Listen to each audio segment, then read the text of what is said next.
Shalom, saudara-saudari sekalian yang dikasihi oleh Tuhan kita Yesus Kristus. Senang sekali kita bisa berjumpa kembali, walaupun secara online pada hari Minggu pagi ini. Sebelum kita merenungkan lebih jauh kebenaran firman Tuhan, mari kita berdoa.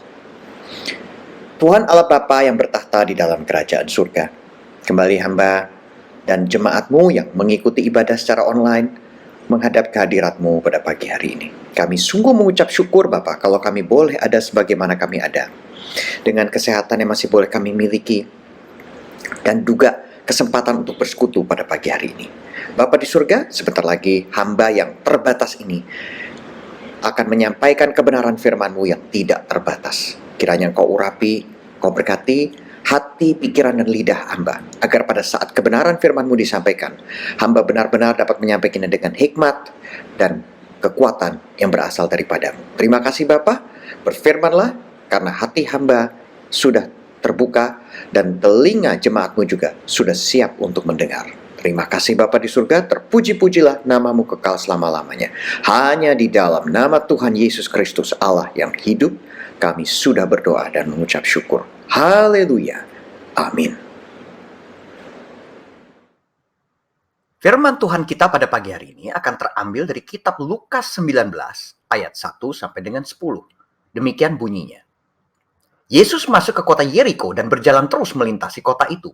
Di situ ada seorang bernama Sakeus, kepala pemungut cukai. Dan ia seorang yang kaya. Ia berusaha untuk melihat orang apakah Yesus itu, tetapi ia tidak berhasil sebab badannya pendek. Maka berlarilah ia mendahului orang banyak, lalu memanjat pohon ara untuk melihat Yesus yang akan lewat di situ. Ketika Yesus sampai ke tempat itu, ia melihat ke atas dan berkata, "Sakeus, segeralah turun, sebab hari ini aku harus menumpang di rumahmu." Lalu Sakeus segera turun dan menerima Yesus dengan sukacita. Tetapi semua orang yang melihat hal itu bersungut-sungut. Katanya, ia menumpang di rumah orang berdosa. Tetapi Sakeus berdiri dan berkata kepada Tuhan, "Tuhan, setengah dari milikku akan kuberikan kepada orang miskin, dan sekiranya ada sesuatu yang kuperas dari seseorang, akan kukembalikan 4 kali lipat." Kata Yesus kepadanya, "Hari ini telah terjadi keselamatan kepada rumah ini, karena orang ini pun anak Abraham, sebab anak manusia datang untuk mencari dan menyelamatkan yang hilang." Amin. Saudara-saudara sekalian yang dikasihi oleh Tuhan kita Yesus Kristus, pada tanggal 17 Agustus yang lalu, kita baru saja merayakan hari ulang tahun kemerdekaan negara kita yang ke-78. Luar biasa ya saudara, sudah 78 tahun bangsa dan negara kita ini merdeka. Dan tentu saja ini dirayakan dengan meriah, dengan gegap gempita di seluruh pelosok tanah air. Gereja kita sendiri juga mengadakan perlombaan, bukan? Dan kita semua bisa menikmati dan merayakannya dengan gegap gempita. Nah, saudara-saudara, kita juga pasti menyaksikan ya di televisi, paling tidak, pagelaran musik yang diadakan di Istana Merdeka merayakan 17 Agustus, di mana penyanyi Indonesia, pemenang dari Golden Buzzer America's Got Talent, Putri Aryani, yang buta tersebut, tetapi memiliki talenta yang sungguh luar biasa di dalam memainkan musik dan bernyanyi. Dia diminta oleh Istana Negara untuk bernyanyi sambil memainkan piano. Sungguh luar biasa ya, perayaan 17 Agustus pada tahun ini. Nah, saudara-saudara sekalian, mengapa hari kemerdekaan itu kita rayakan dengan begitu meriahnya? Ya, karena kemerdekaan itu tentunya adalah sesuatu yang sangat istimewa. Tidak hanya di negara kita, di Amerika pun, saudara-saudara sekalian, hari kemerdekaan itu dirayakan dengan meriah, ya, dengan gegap gempita juga, ya saudara-saudara. Contohnya di Amerika, hari kemerdekaan mereka adalah 4 Juli, disebut 4th of July. Itu hari yang sangat spesial. Nah, hari kemerdekaan ini itu spesial karena kenapa, saudara-saudara? Karena melalui kemerdekaan, kita sebagai bangsa dan negara itu bisa dengan leluasa membangun bangsa ini untuk menjadi lebih baik. Maka oleh karena itu pembukaan dari UUD atau Undang-Undang Dasar 45 kita kan berbunyi, kemerdekaan itu adalah hak segala bangsa. Ketika orang itu hidup dalam penjajahan atau keadaan yang belum merdeka, itu artinya dia hidup dalam perbudakan. Saudara-saudara, ya. Dan kita sudah tahu ya bahwa bangsa Indonesia sudah cukup lama merasakan situasi penjajahan yang sangat tidak mengenakan, yaitu ketika dijajah oleh Jepang. di mana bukan hanya hasil bumi atau ekonomi saja yang dieksploitasi, tetapi juga banyak dari rakyat Indonesia itu disuruh kerja paksa, bukan? Kita mengenal istilah Romusa, ya, di mana diperkirakan 2 sampai 10 juta orang Indonesia itu diperbudak, dipaksa saudara-saudara untuk membangun ini dan itu, ya, pada saat penjajahan Jepang. Dan kita mengingat juga saudara-saudara ketika kita dijajah oleh Belanda, ya, sebelum dijajah oleh Jepang kita dijajah oleh Belanda selama ratusan tahun. Bangsa Indonesia juga dipaksa untuk kerja paksa dengan nama kerja rodi. Salah satu contoh hasil kerja rodi itu adalah pembuatan jalan dari Anyar sampai Panarukan yang kita kenal sebagai Pantura pada saat ini, jalan pantai utara Jawa. Nah, itu tentunya di zaman Gubernur Daendels, ya, Gubernur Belanda Daendels pada waktu itu. Dan diperkirakan itu kerja rodi itu juga memakan korban jiwa sampai 12.000 jiwa. Sungguh suatu keadaan yang mengenaskan, saudara-saudara. Perbudakan di zaman penjajahan kita dulu. Nah, saudara-saudara sekalian, sebenarnya kan juga 4.000 tahun yang lampau, bangsa Israel juga mengalami hal yang sama. Mereka diperbudak di tanah Mesir.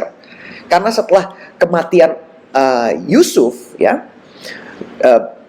bertahun-tahun setelah kematian Yusuf, bangsa Mesir yang lebih muda itu tidak mengenal Yusuf dan memaksa bangsa Israel yang tinggal di Mesir pada waktu itu untuk mengerjakan bagaimana pekerjaan-pekerjaan keras, diperbudak untuk membangun kota mereka. Ya, dalam Keluaran 1 ayat 13 sampai 14 kita bisa baca, dengan kejam orang Mesir memaksa orang Israel bekerja dan memahitkan hidup mereka dengan pekerjaan yang berat, yaitu mengerjakan tanah liat dan batu bata dan berbagai-bagai pekerjaan di padang. Ya, segala pekerjaan yang dengan kejam dipaksakan orang Mesir kepada mereka itu. Jadi saudara-saudara sekalian yang dikasihi oleh Tuhan kita Yesus Kristus, hal yang sama juga terjadi di Israel. Sama seperti yang dialami oleh bangsa Indonesia pada saat kita dijajah oleh bangsa Belanda dan Jepang. Dengan Romusha dan Rodinya, dengan kerja paksanya itu di zaman modern. Hampir tidak ada bedanya dengan bangsa Israel zaman dulu. Saudara-saudara sekalian, hidup manusia pun, ya, seperti pada saat kita dijajah, itu sebenarnya juga ada dalam perbudakan dosa. Dan perbudakan dosa ini juga merupakan sesuatu hal yang tidak kalah mengerikannya dengan perbudakan fisik yang dialami kita pada saat penjajahan dahulu. Contohnya, ya, orang yang terjebak di dalam perangkap dosa perjudian, ya, yang namanya laki-laki, ya, itu kan banyak, ya, yang terperangkap dalam dosa perjudian ini. Contohnya, waktu saya dulu kuliah di Amerika, saya tahu benar itu bahwa banyak orang yang pergi ke Las Vegas. Las Vegas itu adalah kota di Amerika yang terkenal sebagai kota perjudian. Mereka pergi ke sana dengan harapan mendapatkan uang banyak, tetapi pada akhirnya pulang dengan letih lesu, dengan lemas badannya karena uangnya habis. Dia tidak memenangkan apa-apa. Ya, namanya juga berjudi, bukan? Yang besar itu kemungkinannya malah kalah daripada menangnya. Itu adalah contoh perbudakan perjudian. Orang-orang yang terjebak di dalam dosa perjudian, mereka tidak bisa lepas dari kebiasaan berjudi tersebut. Nah, contoh lain, saudara-saudara, ada juga orang-orang yang terjebak dalam dosa narkoba, orang-orang yang ngedrak, istilahnya begitu. Nah, keadaan yang mengenaskan ini juga terjadi saat ini, ya, saudara-saudara, di kota di Amerika yang namanya kota Philadelphia. Kalau saudara-saudara mungkin sudah pernah lihat di YouTube, ya, ada suatu daerah di Philadelphia yang namanya Kensington Street, Kensington Avenue. Di daerah ini banyak orang-orang yang khusus pergi ke tempat itu karena terkenal di situ gampang mendapatkan narkoba, obat bius. Jadi kalau saudara-saudara lihat di YouTube, ya, orang-orang yang tinggal di situ, mereka banyak yang tidak punya rumah, saudara-saudara, homeless istilahnya begitu. Mereka tunawisma. Kalau saudara-saudara lewat di jalan itu, seperti yang kita bisa lihat di YouTube, itu banyak orang-orang yang berjalan seperti mayat hidup, saudara-saudara, seperti zombie, mengerikan sekali. Mereka menyuntikkan, ya, narkoba yang sebenarnya itu adalah obat tidur, ya, anestesi. Sebenarnya obat tidur untuk hewan. Bayangkan itu, saudara-saudara, obat tidur hewan mereka suntikan kepada mereka karena mereka mau merasa enak, mereka mau nge-fly. Dan akhirnya mereka berjalan ke sana kemari seperti mayat hidup. Seperti zombie, jalannya begini ya saudara-saudara. Seperti orang tertunduk lemas begitu. Karena yang mereka minum itu adalah obat bius yang biasanya diberikan kepada hewan. Mengerikan sekali bukan saudara-saudara? Dan sayang sekali. Karena banyak dari mereka itu yang sebenarnya masih usia produktif. Masih berusia muda. Perawakannya gagah, tegap, tinggi. Tapi masa depannya dirusak oleh narkoba. Coba bayangkan saudara-saudara, orang-orang bule, orang-orang kulit hitam yang gede, tinggi itu, seandainya mereka sadar ya, mereka mau dibawa ke Indonesia, wah bisa jadi guru bahasa Inggris bukan? Atau bahkan bisa dijadikan manajer hotel. Ya, tentu saja itu adalah hal yang sangat mengenaskan dan menyayangkan ya saudara-saudara, kan ini terjadi pada masa mereka masih di usia produktif dan masa muda. Dan pada saat musim dingin, mereka kedinginan di luar. Di musim panas mereka kepanasan. Dan banyak juga yang mereka mati kedinginan karena homeless kan. Mereka tidak punya tempat tinggal. Mereka tidur di tepi jalan. Dan pada musim dingin tidak ada tempat berteduh. Sehingga akhirnya banyak dari mereka yang meninggal di jalanan. Sangat-sangat menyedihkan. Contoh lain lagi saudara-saudara. Selain dosa narkoba dan dosa perjudian tadi, ada lagi orang-orang yang terjebak dalam dosa perselingkuhan, dosa seksual, dosa juga kemarahan yang tidak terkontrol. Ada orang yang tidak bisa mengontrol amarahnya, bukan? Ada juga orang yang diperbudak oleh dosa ketakutan. Setiap hari hidupnya dipenuhi dengan kecemasan, kekhawatiran, ketakutan. Tentu saudara-saudara, setiap orang itu boleh punya hak untuk takut, namanya juga masih manusia ya.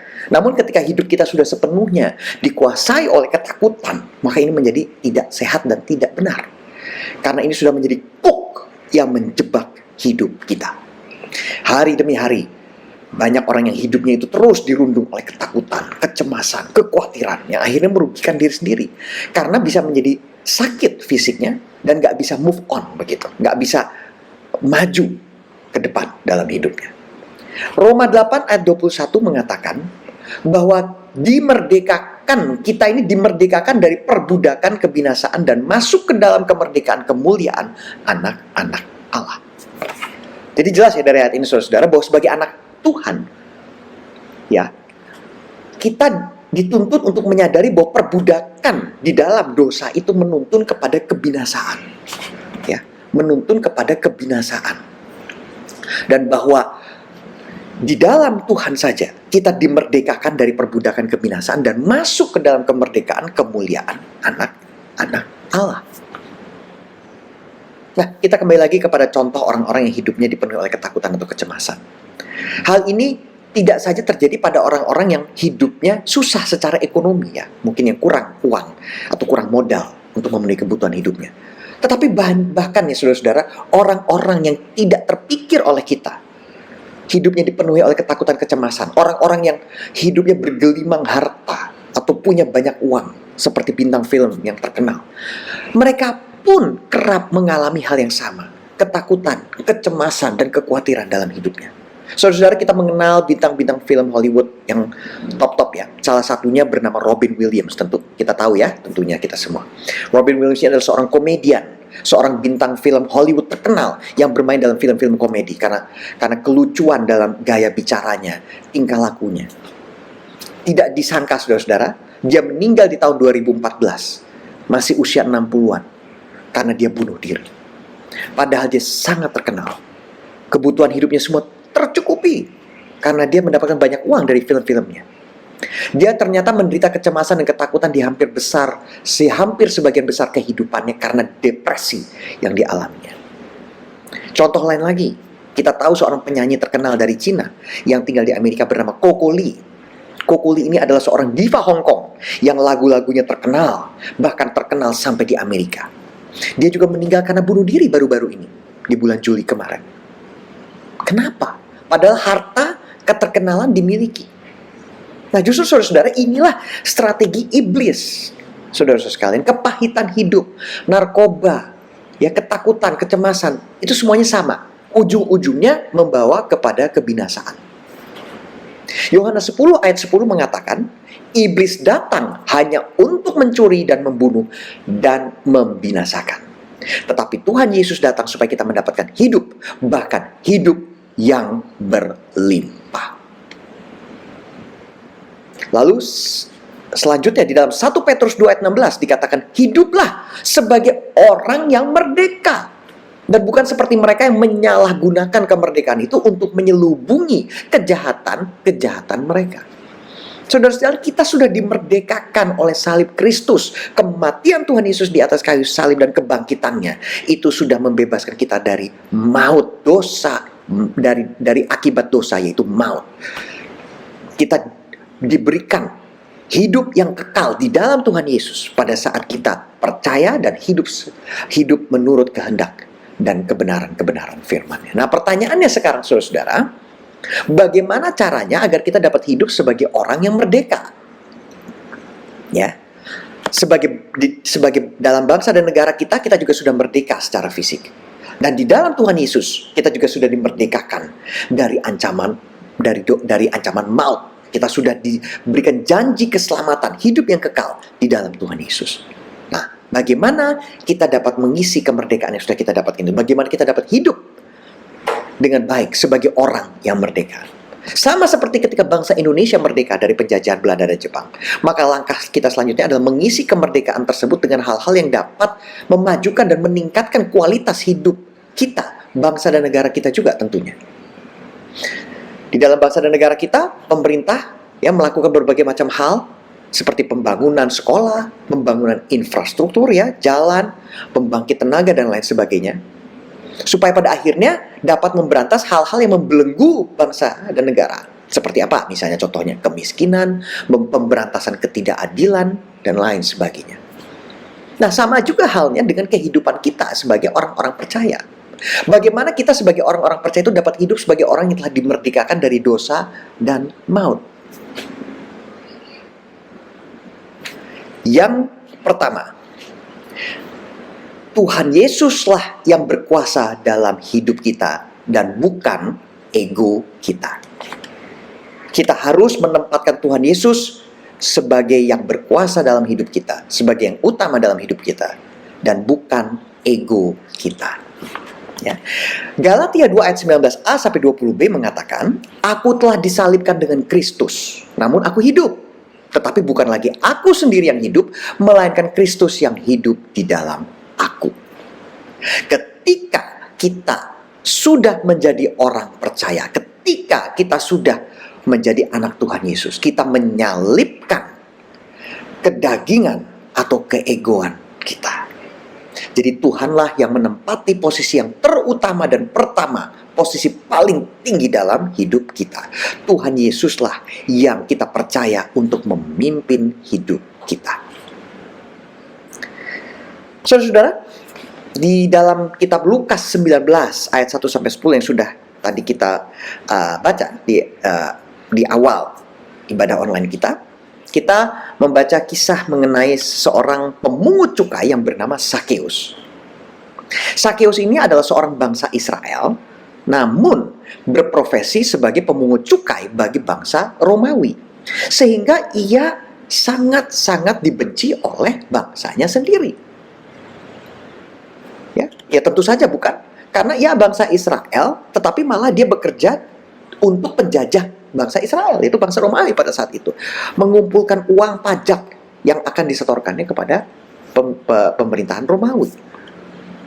Nah, pertanyaannya, mengapa ia rela melakukan itu? Padahal dia jadinya dibenci kan oleh bangsanya sendiri.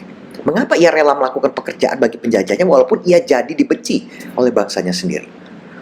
Nah, saudara-saudara, kita pernah dengar ya, bahwa di dalam hidup seorang pria itu ada 3 ta yang menjadi penghalang utama atau menjadi kejahatan yang bisa dilakukan, yaitu harta, tahta, dan wanita.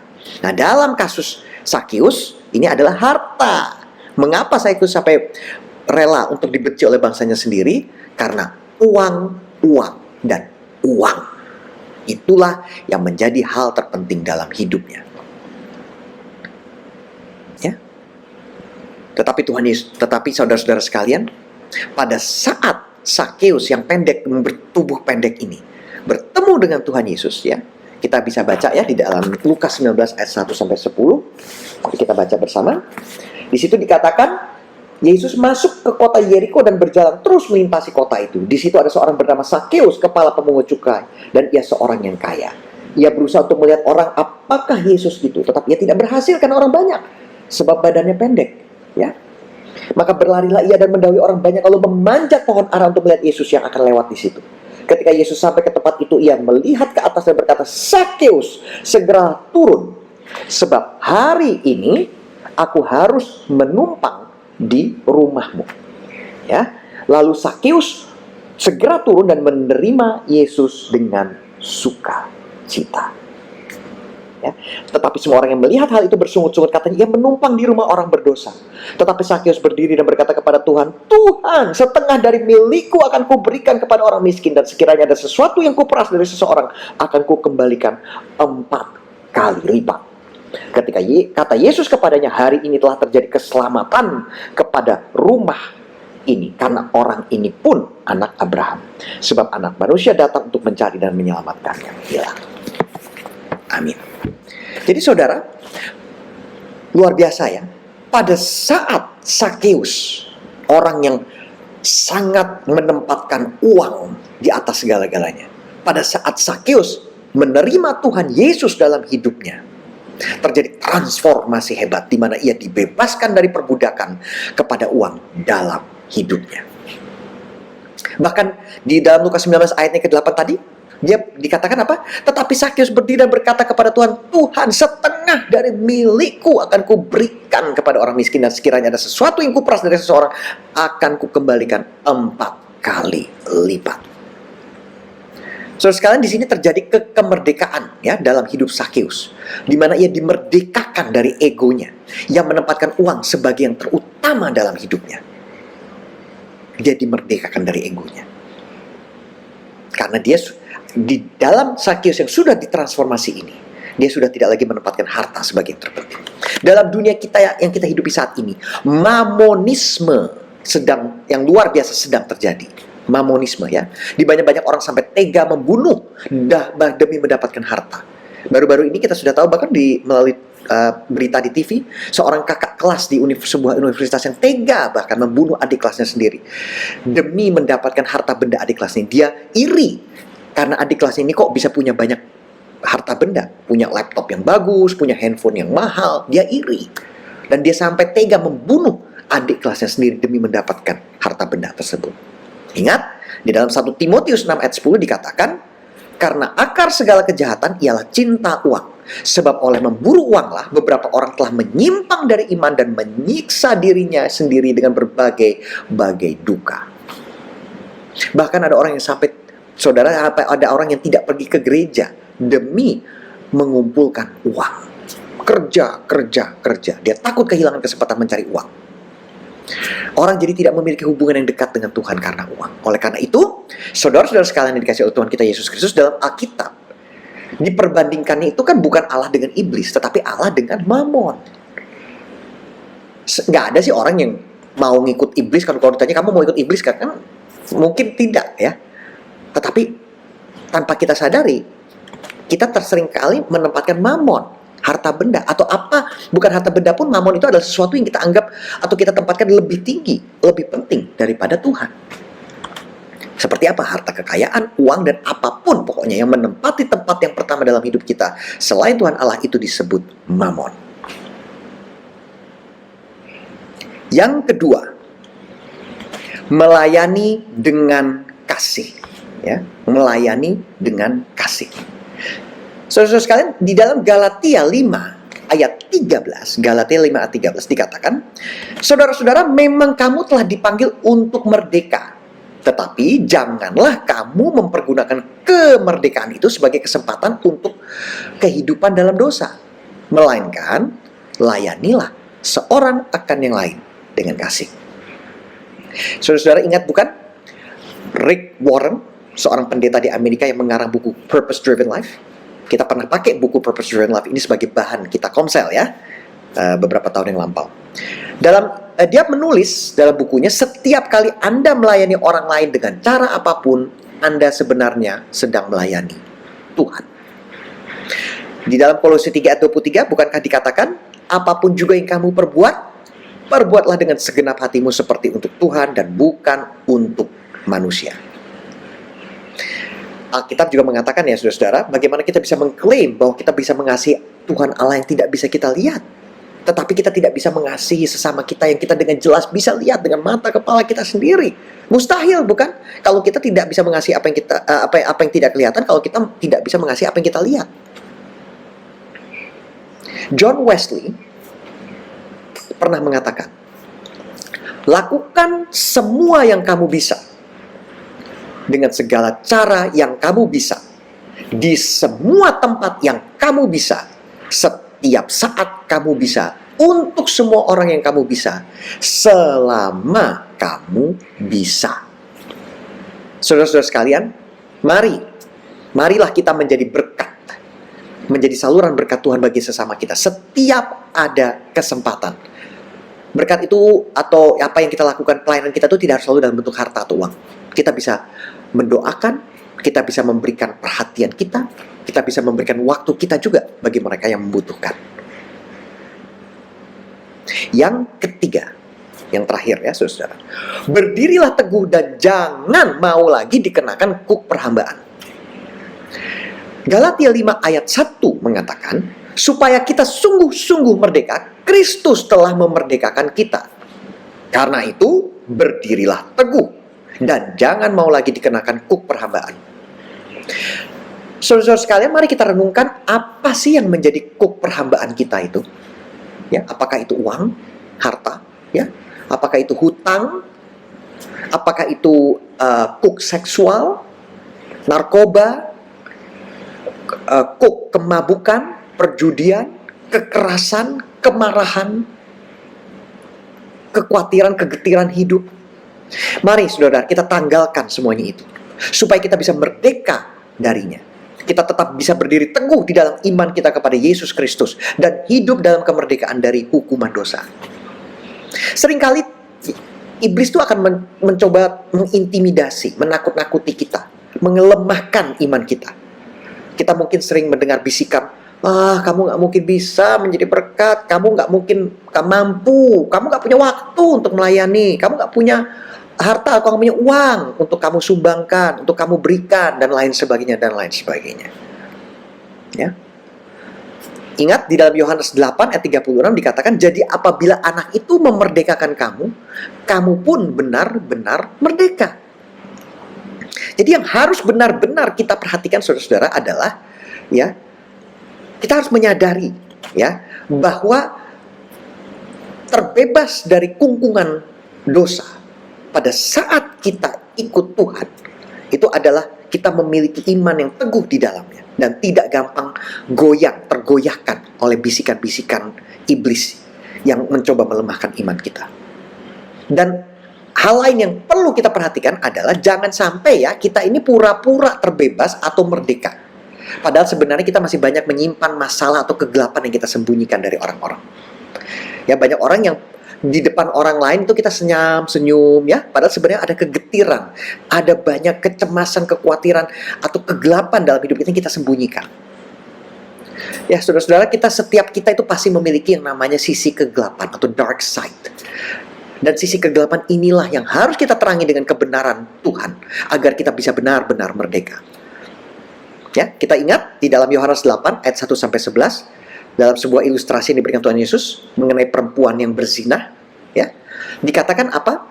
Pada saat perempuan berzinah, yang kedapatan berzinah itu hendak dilempari oleh batu oleh orang-orang Israel, khususnya oleh kaum Farisi. Dan Tuhan Yesus berusaha untuk menyetop itu. Tuhan Yesus mengatakan apa?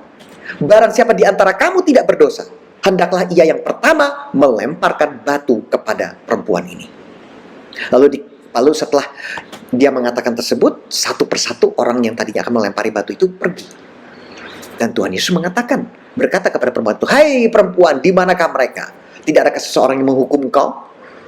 Jawabnya, "Tidak ada Tuhan." Lalu Tuhan Yesus berkata, "Aku pun tidak menghukum kau. Pergilah dan jangan berbuat dosa lagi mulai dari sekarang." Saudara-saudara, semua yang ditantang Tuhan Yesus untuk melempari perempuan berdosa ini mundur satu persatu. Mengapa? Karena mereka semua menyadari bahwa mereka juga punya dosa dalam hidup mereka. Mereka punya sisi gelap yang mereka tahu mereka punya, dan mereka malu sendiri akhirnya. Nah, kembali kepada contoh kita artis-artis yang terkenal yang bunuh diri atau meninggalkan overdosis seperti Robin Williams, Kokoli, Michael Jackson ya, Marilyn Monroe, Elvis Presley, masih banyak saudara. Mungkin pada saat mereka tampil di panggung, atau pada saat mereka menampilkan posting-posting di Instagramnya, atau pada saat mereka main film, acting, mereka semua terlihat bahagia, mereka senyum sana-sini. Padahal mungkin di dalam dirinya tersimpan banyak kesedihan, kepedihan, kepahitan. Nah, saudara dikasih Tuhan, mari janganlah kita membiarkan hidup kita ini, atau kita menghidupi hidup kita ini dengan terlalu berfokus kepada diri kita sendiri. Dengan cara bagaimana, saudara-saudara? Dengan cara menempatkan Tuhan Yesus sebagai yang utama dalam hidup kita, meminta Dia untuk memberikan hikmat dan kekuatan bagi kita agar kita agar kita bisa mengisi hidup kita dengan kasih dalam pelayanan kita, dalam kehidupan keluarga kita, supaya dengan demikian hidup kita itu memuliakan namanya. Saudara-saudara sekalian, apapun yang menjadi kelemahan, kekhawatiran, kepahitan, kegelapan di dalam hidup saudara-saudara sekalian, mari saya mengajak saudara untuk mari kita datang kepada Tuhan Yesus. Kita hidup sesuai dengan kebenaran firman-Nya, supaya kita mendapatkan kekuatan, kita mendapatkan hikmat untuk bisa hidup terbebas dari kuasa dosa yang melingkupi kita. Nah, pembimbing kita terambil dari Yohanes 8 ayat 31b sampai dengan 32 yang mengatakan, "Jikalau kamu tetap di dalam firman-Ku, kamu benar-benar adalah murid-Ku, dan kamu akan mengetahui kebenaran, dan kebenaran itu akan memerdekakan kamu." Amin. Selamat hari Minggu, selamat menempuh hidup yang dimerdekakan dari dosa, dari kekhawatiran dan kepahitan. Tuhan Yesus memberkati.